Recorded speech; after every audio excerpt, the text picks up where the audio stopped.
So the next any book is Muqaddimah Hadramiyyah, and we are still in the chapter of prayers. So in our last lesson, basically what I mentioned is the timing for the prayers. So I hope it is clear, inshallah ta'ala. So the author speaks about the Zuhur prayers, the Asr prayers, the Maghrib prayers, and the Isha prayers. So now when we go on, we are here in page 57.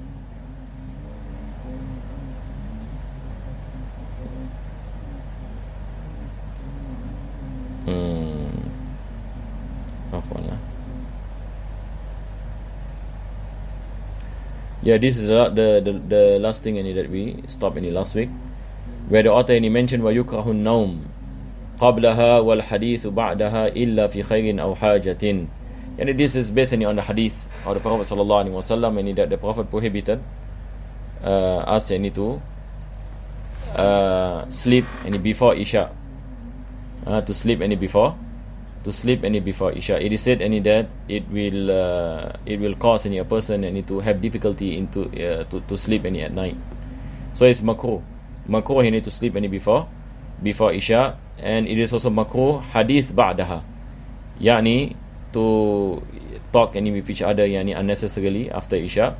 It is also not recommended, except illa fi khairin aw hajatin, except in matters of goodness and of importance, and when there is a need for us to speak about or having any classes, all this is no issue. Wal afdalul a'mal as-salatu awwal al-waqt, and the most virtuous of all worship is to pray on time. So to pray on time is to pray during waqtul fadila, as what we mentioned about waqtul fadila. Wa yahsulu dhalika bi an yashtagila bi asbab as-salati hina dakhala al-waqt. So again, I repeat, waqtul fadila, this is the meaning of waqtul fadila. Yani, it is basically the time when you take to take ablution, to perform the adhan and iqamah, to wear your clothes, to pray the rawatib prayers, qabliyah, for example. So the span of time used to perform these acts. So this is within the range of fadila. So maybe we speak about 15 or 20 minutes. So if Zohar is 1 p.m., so by 1:20 there's no more waqtul fadila. So to pray the Zohar prayer by the waqtul fadila. So if you say 15 minutes, for example, from 1 o'clock to 1:15, it is waqtul fadila. So this is the best time to pray. But once it goes out, then it becomes waqtul ikhtiyar, as what I mentioned last week. So the virtues differ, and this based on the hadith of the Prophet ﷺ, when a Sahabi asked the Prophet, what is the best of all virtues, the best of all this ya Rasulullah, where the Prophet ﷺ mentioned as-salatu fi waqtiha, aw kama qala sallallahu alaihi wasallam, yani to pray at the early hour. ويسن تأخير عن أول الوقت للإبراد بالظهر للجمعة. So we have an exception here when comes to extreme heat, and for example in summer, so it is sunnah to delay the Zuhur prayers. So they call it this ibrad, al-ibradu bi-zuhri.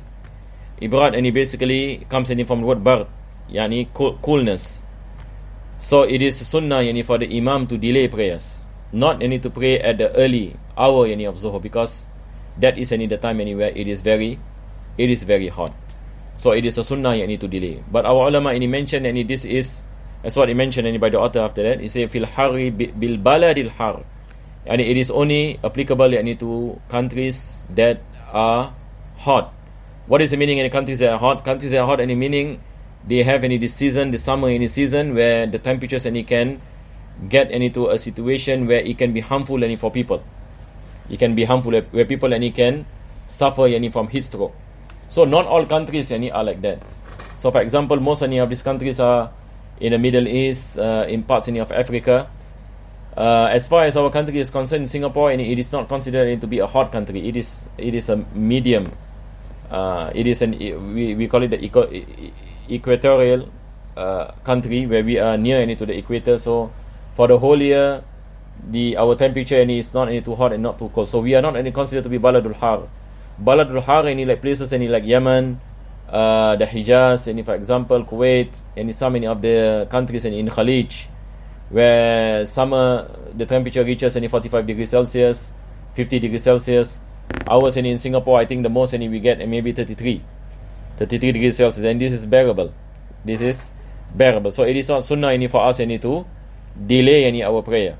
But when it comes into places like in the desert, for example, where temperatures is 50 degrees Celsius and in the summertime, and people have difficulty to come into the masjid, so it can be delayed, and there is no specific timing for this delay. The delay depends on the situation, where if it is too hot, then we can delay to a time where it is cooler, and people can take the shades when coming into the masjid. So he said liman yusalli jama'atan. So only applicable for those who pray jama'ah at the masjid, meaning they have to go out from their house. But for those who are praying in their houses, there is no sunnah for them to delay their zuhur.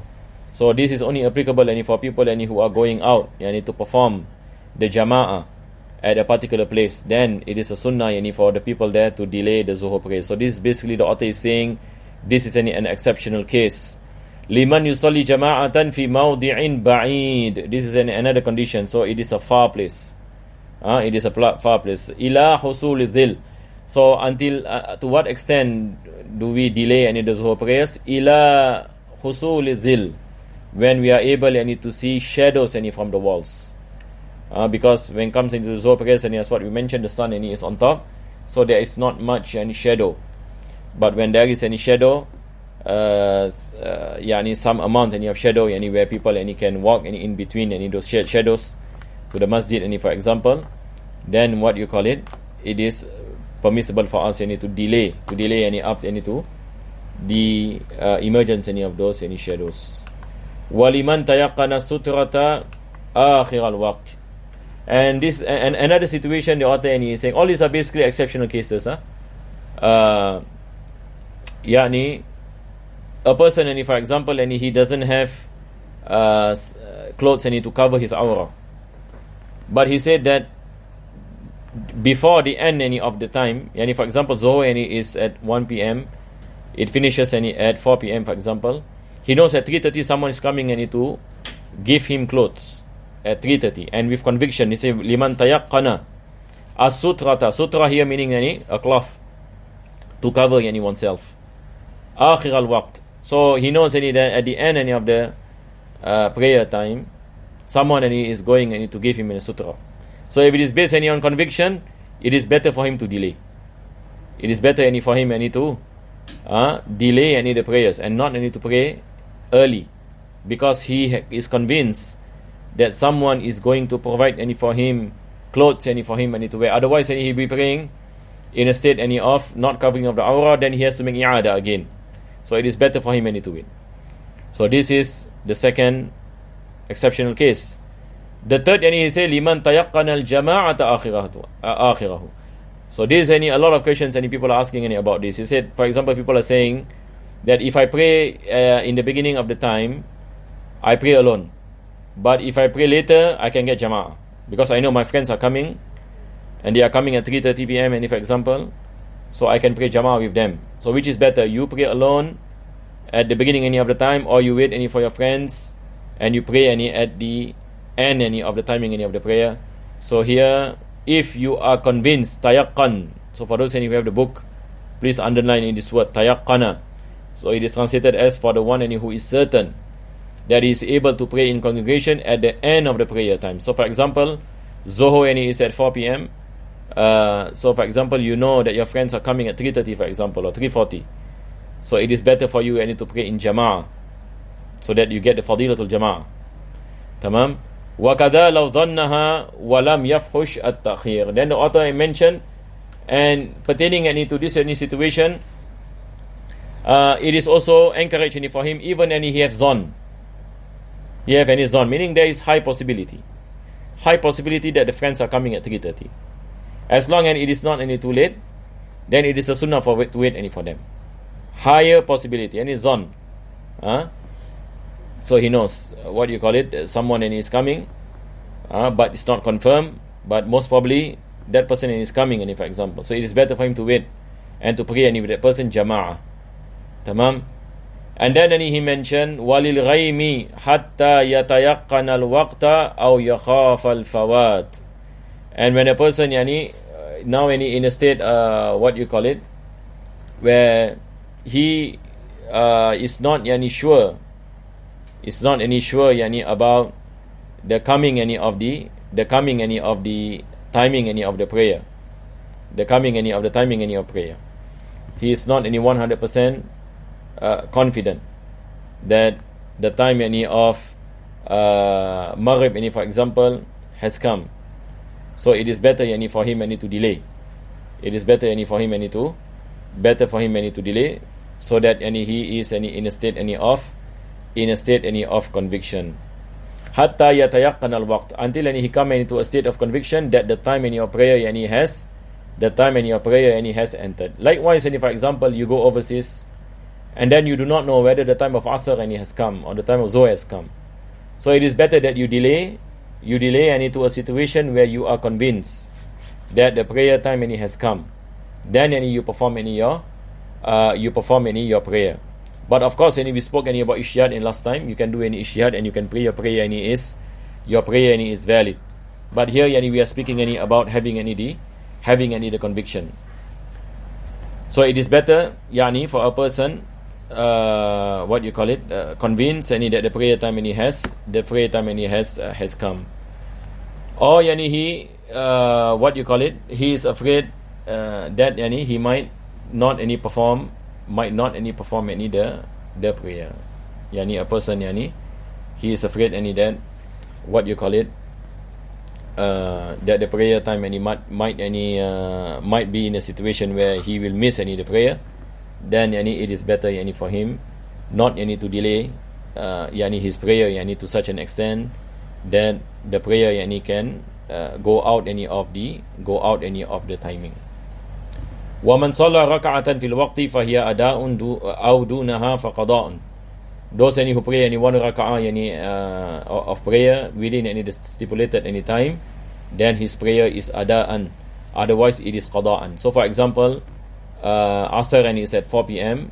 A person he prays Zuhr for example at 3:57 for example. So he takes 1 minute to recite the Fatiha, and then he performs the ruku', i'tidal, sujud, then the second sujud. When he goes up in qiyam, it is still Zuhr prayers, and the time of Asr has not come. So meaning his prayer now is ada'an. So we say that he has prayed one full raka'ah in the prayer time. He has prayed one full raka'ah in the prayer time. But if he has not attained one full raka'ah in the prayer time, the prayer is qada'an. So for example, while doing ruku or while doing i'tidal, the time of Asr comes in. Now he look at he knows it's already 4 o'clock. So this particular prayer is considered to be qada'an. Even though you intend as ada'an, automatically it becomes qada'an. So here is the thing, and we have to understand. Automatically it becomes qada'an. Why? Because you have not performed the full raka'ah within the stipulated time. It has gone out of the prayer time. So it becomes qada'an and not ada'an. So inshallah, I think going forward I will just make it faster. I want this lesson to be simple. Although I can speak about a lot of things, some of the hadith and dalil and all these things if I want to. But I want to make it simple, and so I think so that easy for people to follow. So he mentioned after that وَيَحْرُمُ تَأْخِيرُهَا إِلَىٰ أَنْ يَقَعَ بَعْضُهَا خَارِجَهُ. And it is haram, prohibited if you pray and part of the prayers are outside the prayer timing. So earlier we mentioned, for example, as long as you get one full rakah in the prayer time, your prayer is ada'an. But if you purposely delay the prayer to such that part of the prayers are outside of the timing of the prayer, you are sinful. So you have entered into waqtul hurmah. So as what I mentioned last week, I spoke about waqtul hurma. Waqtul hurma meaning you pray any the prayer and part of the prayer goes out of the prayer time. So for example, Asr and it's 4 p.m. You pray Zuhur at 3:58. 3:58. So even any you get the full raka'ah in the prayer time, but your second, your third, your fourth any raka'ah, for example, any in the time of Asr, you are sinful if you purposely delay your prayer without any valid reason. But your prayer is valid. So your prayer is valid, but you are sinful. So there's such things that your ibadah is valid, but you are sinful. Ibadah is valid and ibad, but you are sinful. So this time, and if we say you have entered into waqtul hurma. So for example, if you take 5 minutes to pray your Zuhur prayers, if you start to pray your Zuhur at 3:56, then you have entered 1 minute of haram time. Because 3:55 to 4 o'clock is waqtul hurma. So now you enter 3:56. So 1 minute is haram for you. So this is waqtul hurma. So I hope it is clear inshallah. And then he mentioned faslun wa man jahila al-waqta akhadha bi khabari thiqatin yukhbiru an ilmin. This is pertaining to ijtihad. Ijtihad basically means to put in effort to find what you call it the solutions to problems that we are facing. So he said, "Waman jahil al-waqt," and those who does not know whether the time of prayer has come or has not come. You are in a state where you are in doubt whether the time of prayer has come or has not come. You cannot pray. What you need to do is to do ijtihad. You have to put in efforts by looking at the watch, looking at the timetable, for example, to find out any timetable. Nowadays, mashallah, Allah has made ijtihad very easy with our application.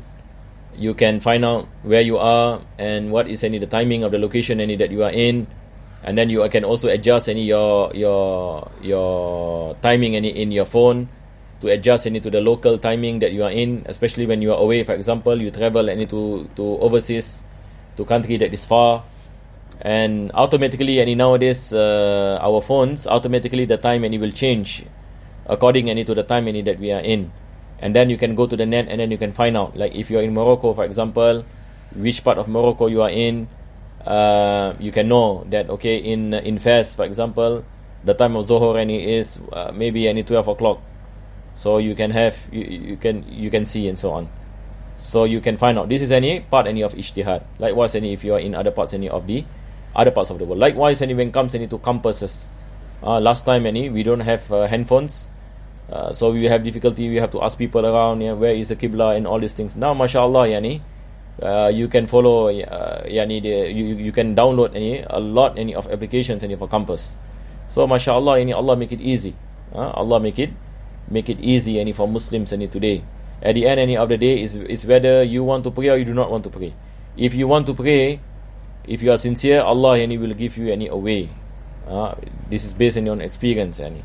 Allah will give you Allah will give you a way. I still remember one of the difficult times I had when I was in Spain, in a place that is called Sevilla, and in Spanish they call it Sevilla. Actually in Arabic it's called Ishbiliya. Ishbiliya used to be the capital of Andalus, the capital of Andalus. But when I'm there, I went to the Jami' Ishbiliya. This is the biggest mosque in Andalus. It is bigger than the mosque in Cordoba.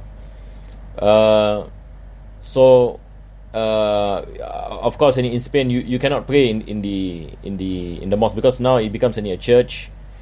Mosques and it becomes museum and so on. So I cannot find any place to pray, and there were a lot of people because it was a touristic place. So I was having any difficulty finding a place to pray, and there was no musalla. I cannot find any Muslims, and I do not know, you see, because when you look around and you don't see any people wearing Islamic clothing.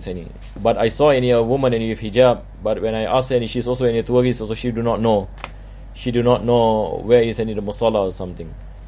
So that's the thing. Alhamdulillah, yani you have your phone with you, you know the Qibla. You can go to the toilet and take wudu. And then you just need to find a spot. So I was finding there was a bus stop, and behind there was like a park. So I prayed there. So in any case and in anywhere, even though you cannot find any mosques and you cannot find any musalla, mashallah, as what our Prophet sallallahu alaihi wasallam mentioned in the hadith, that this world what you call it, ju'ilat li al masjida wa tahura, or kama qala sallallahu alaihi wasallam, that the earth is made a place of worship, and the earth the soil is a means of tahara, and we can do tayammum, and even we do not have wudu, we can perform any tayammum. So but basically what I'm trying to say is nowadays the ways of ijtihad are made easy by Allah subhanahu wa ta'ala, by using any application. And even you cannot find any Muslims to ask where is the Qibla, you can find the Qibla. You just need to have your phone with you, and you can download any application. So today we do not really speak about bringing a compass. Like 20 years ago, situation is very different, and you go to a hotel room and there is no arrow on top, then you are clueless, and where is the Qibla. You might be praying anywhere, and then you make up for the prayer. But nowadays, mashallah, with all this application, everything is made easy. So when we are outside, sometimes we cannot find a place to pray. Like nowadays, COVID, mosque is closed, or mosques are open, but you got no time, for example, and you do not have any booking, or you do not have any sajada with you cannot enter the mosque. I used to experience once in the early days of COVID. I went to the mosque, I forgot to bring my sajada, cannot come inside the masjid, mashallah. So what do? I pray outside in the garden, pray at the car park.